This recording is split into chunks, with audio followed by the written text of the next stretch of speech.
오늘은 지난 1년 동안 우리를 보살펴 주시고 지켜주신 그 하나님의 사랑과 은혜를 기억하며 감사하는 추수감사주일입니다. 여러분의 지난 1년은 어떠셨나요?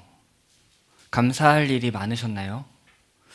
어떤 사람들은 올 한 해를 지나면서 차라리 2020년은 없었던 걸로 하자고 하는 사람들도 있습니다. 그러니까 보통 만 나이가 있고 그냥 나이가 있잖아요. 저는 지금 28살이고 만으로는 27살인데 이 만 나이를 그냥 나이로 하자. 그래서 2021년도에 그냥 28로 다시 하자. 이런 사람들도 있습니다. 또 대학 신입생들 중에는 아직 대학교에 정문도 들어가 보지 못한 대학생들도 있습니다.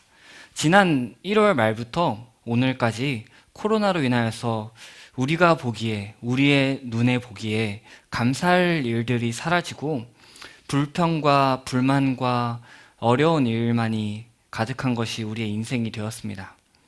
그래서 추수감사주일이어서 1년 동안 우리를 보살펴 주시고 지켜주신 하나님의 사랑과 은혜를 기억하며 감사한다고 하지만 무엇을 기억해야 할지 기억하려고 하면 몇 가지 떠오르지 않는 상황입니다. 또 기억하려고 해도 교회적으로 볼 때도 기억할 행사도 딱히 없는 현실이죠. 2월 이후로는 모든 행사들이 간소화되거나 진행할 수 없기도 했습니다. 또한 모임을 가지기도 어려운 현실이었습니다.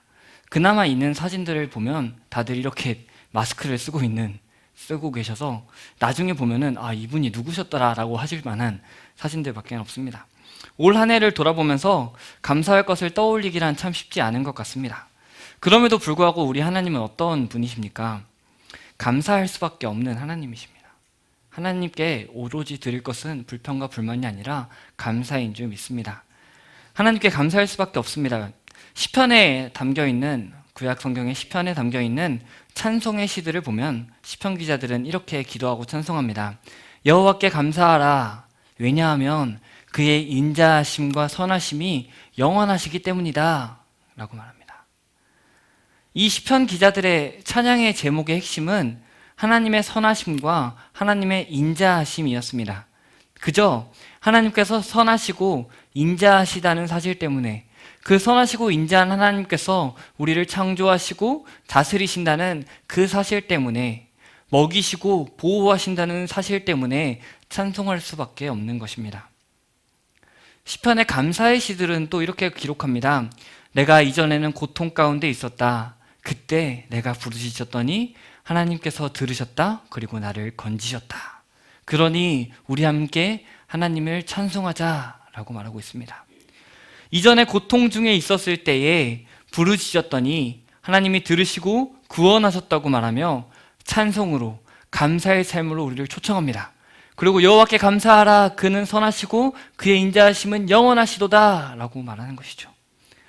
구약의 이 시인들에게, 구약의 여러 인물들에게 구원을 베푸셨던 선하시고 인자하심이 영원한 그 하나님은 오늘을 사는 우리에게도 여전히 선하신 하나님이시고 인자하신 하나님이십니다.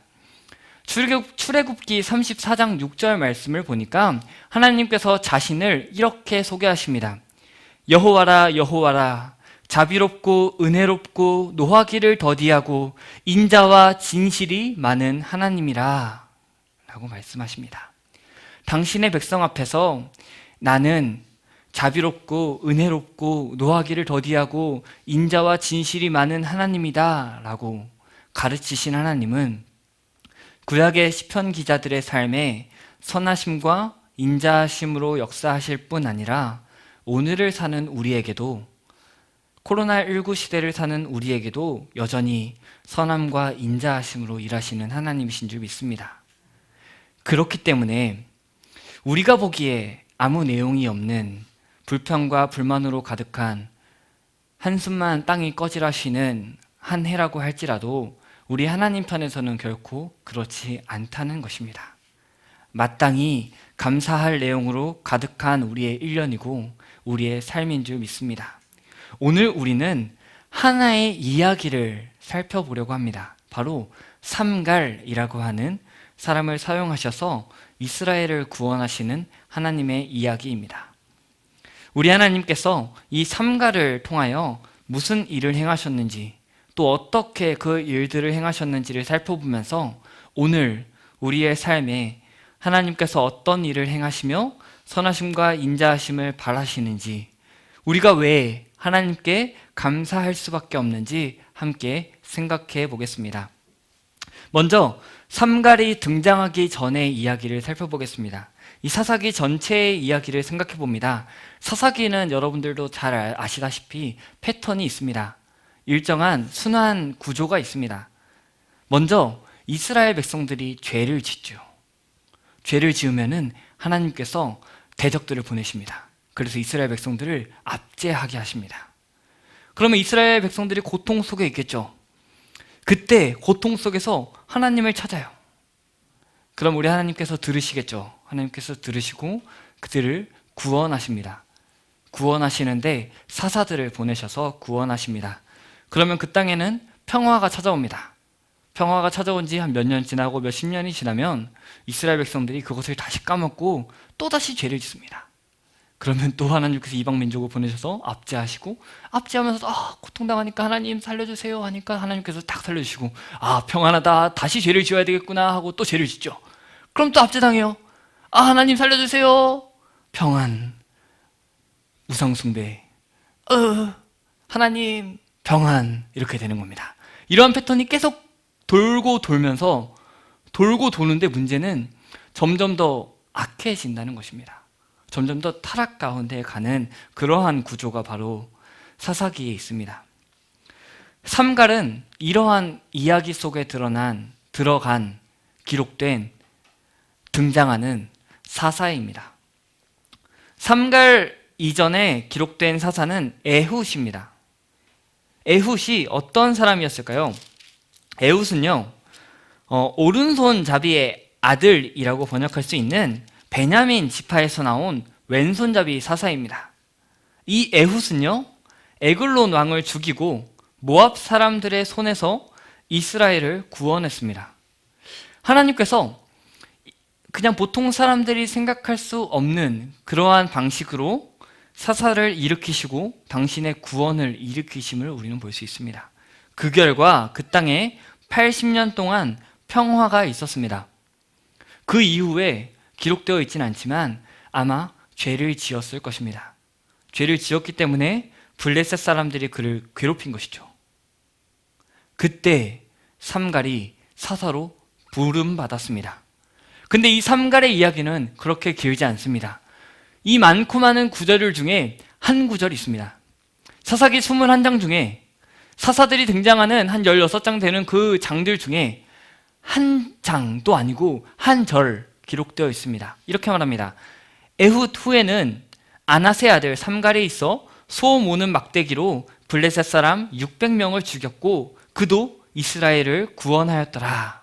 아멘. 이것이 삼갈 이야기의 전부입니다.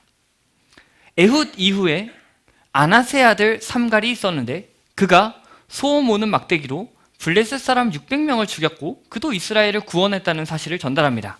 이것이 전부입니다. 오늘 우리는 이 이야기를 함께 생각해 보려고 하는 것입니다. 이 이야기를 통해서 우리가 감사할 수밖에 없는 하나님을, 그 하나님의 어떠하심을 맛보아 알기를 원합니다. 특별히 이 구절을 통해서 우리는 두 가지를 생각해 볼 수 있습니다. 하나는요, 하나님께서는 우리의 예상 밖의 인물들을 사용하신다는 것이고요. 또 하나는 하나님께서는 우리의 예상 밖의 도구들을 사용하신다는 것입니다. 예상 밖의 인물과 예상 밖의 도구를 사용하신 하나님의 이야기가 바로 오늘의 본문 안에 들어있습니다. 함께 생각해 보겠습니다. 먼저 하나님은요, 우리의 예상 밖의 인물을 사용하십니다. 삼갈은 어떤 인물이었을까요? 사사기의 저자는요, 삼갈에 대한 소개를 길게 하지 않습니다. 뭐라고 말하죠? 아낫의 아들 삼갈이라고 말합니다. 아낫의 아들이라고 하면은 히브리어 원어로 할 때는 벤 아낫이라고 합니다. 벤 아낫. 여러분, 이 벤 아낫 하면 혹시 떠오르는 게 있으신가요? 벤 아낫, 벤 아낫, 벤 아낫 하면은 뭐가 떠오르실까요? 이 앞에 있는 에훗이 떠오를 수 있습니다. 에훗을 소개할 때 베냐민 사람이라고 말합니다. 이 베냐민 할 때 이 벤 이라는 말을 함께 사용하는 것입니다. 두 단어를 합친 말입니다. 바로 벤이라고 하는 아들이라고 하는 벤과 그 이후에 다른 무엇 이렇게 붙이는 것입니다. 그래서 벤 무엇 하면은 무엇의 아들이 되는 것이죠.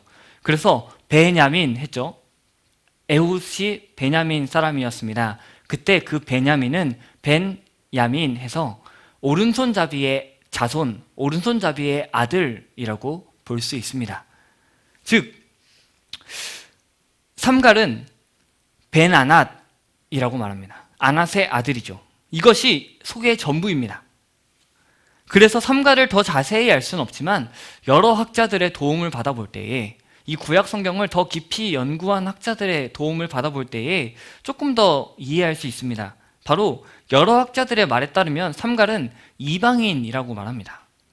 이 아낫의 아들이라고 말할 때 이 아낫이 가나안 땅에 있는 가나안 신화에 등장한 전쟁의 여신이라고 말합니다. 이 전쟁의 여신의 이름을 따서 그의 아들이라고 말하는 것입니다.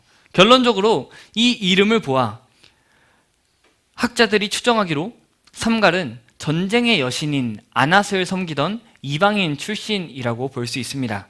여기서 우리는 놀라운 사실을 하나 발견할 수 있습니다. 바로 하나님께서 당시의 이스라엘 백성 중에서, 당신의 백성 중에서 사사를 일으키신 것이 아니라 다른 지역에 있는 이방신을 섬기던 그 이방인 중에 사사를 세웠다는 것입니다. 하나님께서 이 삼갈을 언제 만나셨고 또 어떻게 만나셨고 어떻게 부르셨는지, 언제 부르셨는지 우리는 알 수 없습니다. 그러나 분명한 사실 하나는 하나님께서 이 삼갈의 삶을 통해서 이스라엘을 구원하셨다는 사실입니다. 하나님께서는 이렇게 이방인을 사용하십니다.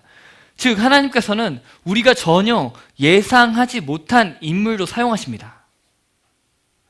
하나님께서 사용하시지 못할 인물은 없습니다. 구약 성경을 보면 하나님께서 이 이방인들을 사용하신 경우가 종종 등장합니다. 여호수아에 보면 정탐꾼을 도왔던 라합이 있죠. 또 룻기서에 보면은 나오미의 하나님을 자기의 하나님으로 믿고 따랐던 룻이 있습니다. 이후에 사사기 5장에 보면요, 시스라를 죽인 야엘도 등장합니다. 이렇게 우리 하나님은 우리의 예상 안에 있는, 하나님께서 저 사람을 쓰시겠구나, 이 사람은 부지런한 사람이니 이 사람을 쓰시겠구나 라고 예상할 수 있는 사람을 사용하시기도 하지만 우리의 예상 밖의 인물도 사용하십니다. 하나님께서 부르신다면, 그를 하나님의 사람으로 세우신다면 그의 과거나 출신이 문제되지 않습니다. 또 하나의 예가 있죠. 엄청 위대한 예입니다. 바로 아브라함입니다. 아브라함도 이전에는 이방 땅에서 이방신을 섬기던 가정에서 자랐지만 하나님께서 부르셨을 때 그는 믿음의 조상이 되었습니다. 여기 삼갈도 그랬습니다. 이방 여신을 섬기던 이방 집안의 출신의 사람입니다. 누구도 예상하지 못한 한 사람, 그 사람을 하나님께서 당신의 열심으로 부르시고 당신의 일꾼으로 삼으십니다. 그 사람이 어떤 사람이든 그것이 문제가 아닙니다. 누가 사용하시느냐에 따라 다른 것이죠. 하나님께서 그 사람을 택하시고 그를 하나님의 사람으로 세우신다면 그는 탁월한 하나님의 사람이 될 것입니다. 그리고 하나님의 선한 도구로 사용될 것입니다.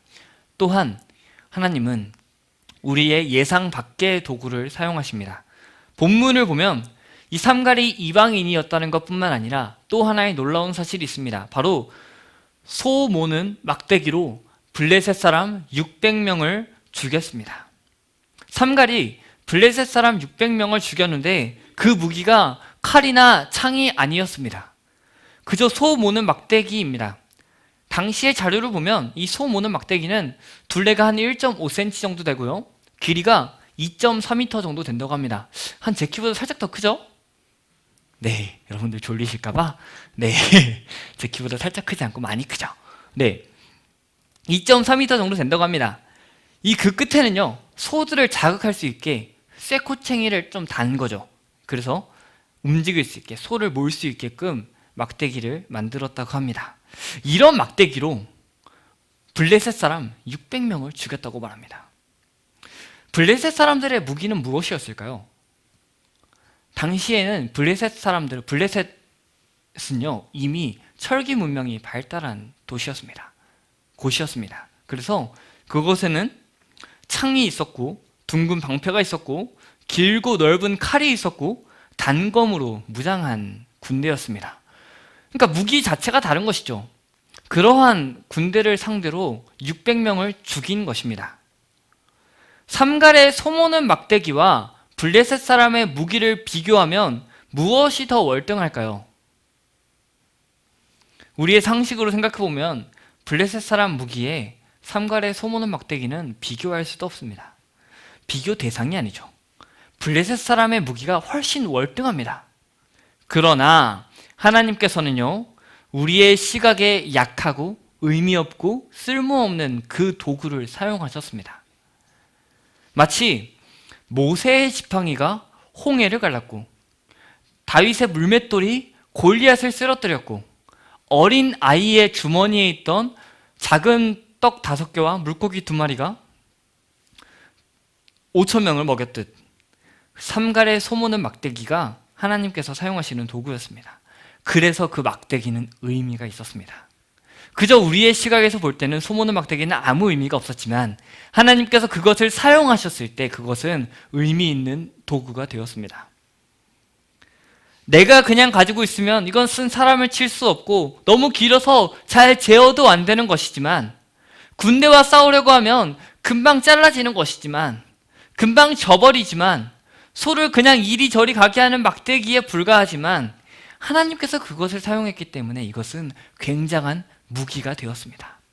600명을 죽일 수 있는 도구가 되었고, 더 나아가서 이스라엘을 구원할 막대기가 되었습니다.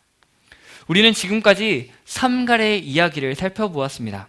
하나님은요, 삼갈을 사용하시고 그의 손에 들린 소 모는 막대기를 사용하셨습니다.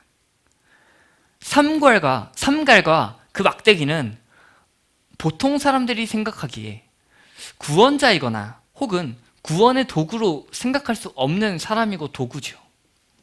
그러나 하나님께서 그 사람을 세우시고 그 도구를 사용하셨을 때 그것은 위대한 구원의 도구가 되었습니다.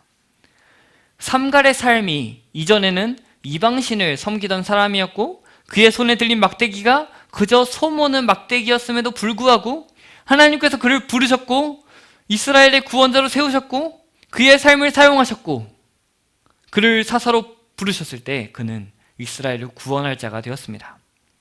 그렇게 일하셨던 하나님이 오늘 저와 여러분의 하나님이십니다. 하나님에게 쓰지 못할 것이 없습니다. 오직 하나님의 손에 붙들린다면 그것은 하나님께서 사용하시기에 충분한 사람이고 도구가 되는 것입니다.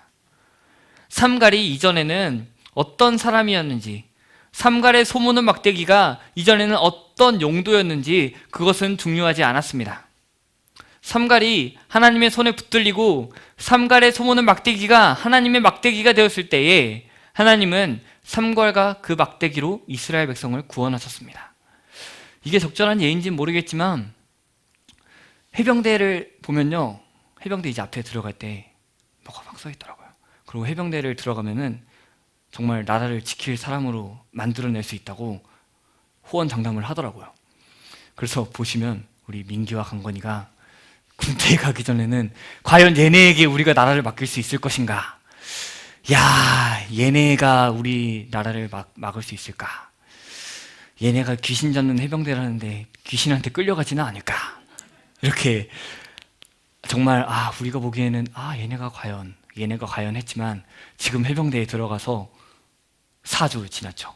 4주 지났을 때에 그 편지만 봐도, 그 편지에 써있는 글씨체만 봐도 얘네 정도면은 이제 슬슬 나라를 맡길 때가 되었구나. 해병대가 얘네를 나라를 지킬 수 있는 사람으로 세워놨구나. 해병대가 얘네의 몸뚱아리를 몸이 되게 했구나. 이렇게 우리가 볼 수 있는 것처럼 이전에는 하나님께서 쓰시기에 전혀 쓸모없는 사람 같고 그저 소모는 막대기에 불과했지만 하나님의 손에 붙들렸을 때 그는 하나님의 사람이 되고 하나님께서 쓰시기에 충분한 사람이 되고 하나님의 일을 하시기에 충분한 사람이 되고 하나님께서 쓰시기에 충분한 도구로 세워지는 것입니다. 그렇게 쓰시는 줄 믿습니다. 예, 이게 해병대가 아멘할 내용인지 모르겠지만 감사합니다. 네, 좋습니다. 그 하나님께서 우리에게를 그렇게 사용하신 줄 믿습니다. 이렇게 하나님께서는 우리가 예상하지 못한 인물과 도구를 사용하셔서 구원을 이루십니다. 이 하나님을 바라보면 우리가 두 가지를 한번 생각해 보겠습니다. 먼저는요, 우리의 지난 한 해가 우리의 눈에 보기에는 헛될 수 있습니다. 그저 텅 빈, 교회에 잘 모이지도 못하고 학교도 가지 못하고 뭔가 내가 지금 뭐 했는지 잘 모르겠는, 어쩌다 보니까 11월이 되어버린 이러한 현실이지만, 이러한 지난 한 해가 하나님에게 맡겨졌을 때 하나님께서 다스리셨기 때문에, 하나님께서 이끄신 하나님의 시간이었기 때문에 의미 있다는 사실을 우리는 기억해야 합니다. 오늘을 살아가는 사랑하는 성도 여러분, 지난 한 해 동안 여러분에게 남은 것은 무엇입니까? 한 해의 삶이 그저 떠나보낼, 차라리 없었던 것으로 하자는 그러한 한 해로 남으십니까? 하나님께서 반드시 이 한 해의 여러분께서 보셨고 들으셨고 만나셨고 배우신 것을 통하여서 여러분의 앞으로의 삶에 더 좋은 것으로 이루실 줄 믿습니다. 왜냐하면 하나님께서는 선하시고 그분의 인자하심은 영원하시기 때문입니다. 여러분의 한 해가 기억에 남을 만큼 어마어마한 일들이 넘치고 감사의 제목이 넘치든, 기억 속에서 지우고 싶을 만큼 불평, 불만의 제목들이 넘치든, 우리 하나님께서 지난 한 해의 그 삶을 붙드시고 그 삶을 통하여서 저와 여러분에게 선하게 일하실 것이고, 오늘도 그렇게 일하시는 분이신 줄 믿습니다. 로마서 8장 28절을 보니까 사도 바울이 이렇게 말합니다. 우리가 알거니와 하나님을 사랑하는 자, 곧 그의 뜻대로 부르심을 입은 자들에게는 모든 것이 합력하여 선을 이루느니라. 이렇게 말씀하십니다. 여러분의 한 해의 순간순간마다, 발걸음 발걸음마다 하나님이 함께 하셨고 인도하셨습니다. 여러분이 만난 사람, 여러분이 들었던 이야기들, 여러분의 손에 쥐어졌던 그 모든 것들, 하나님께서 만나게 하셨고 듣게 하셨고 쥐게 하셨습니다. 이전의 한 해가 의미 없어 보이지만 하나님께서 함께 하셨기에 의미 있는 것이고, 그렇기 때문에 하나님께 감사할 수밖에 없는 것입니다. 하나님께서는 그 모든 것을 통하여 여러분에게 가장 선한 것을 이루시는 줄 믿습니다. 그것을 믿기 때문에 우리는 앞으로도 역사하실 하나님을 믿을 수 있고, 그렇기 때문에 우리 하나님은 우리가 감사밖에는 드릴 수 없는 분이신 줄 믿습니다. 또 하나 생각해 볼 것은요, 우리의 예상을 뛰어넘으시는 하나님의 사용하심이 앞으로 우리 각자에게 이루어질 것이라는 사실입니다. 즉, 이방인과 그의 손에 소 모는 막대기를 사용하여 이스라엘을 구원하신 우리 하나님은요, 저와 여러분의 매 순간을 통하여 하나님의 나라를 전파하실 것입니다. 하나님을 더욱더 영화롭게 할 것입니다. 하나님을 더욱 기쁘시게 할 것입니다. 우리의 호흡이 있는 순간순간마다 하나님은 우리를 통하여, 이전에 있었던 그 모든 일들을 통하여, 모든 시간들로 단련되어 만들어진 지금의 나를 통하여 하나님의 일을 이루어 가실 것입니다.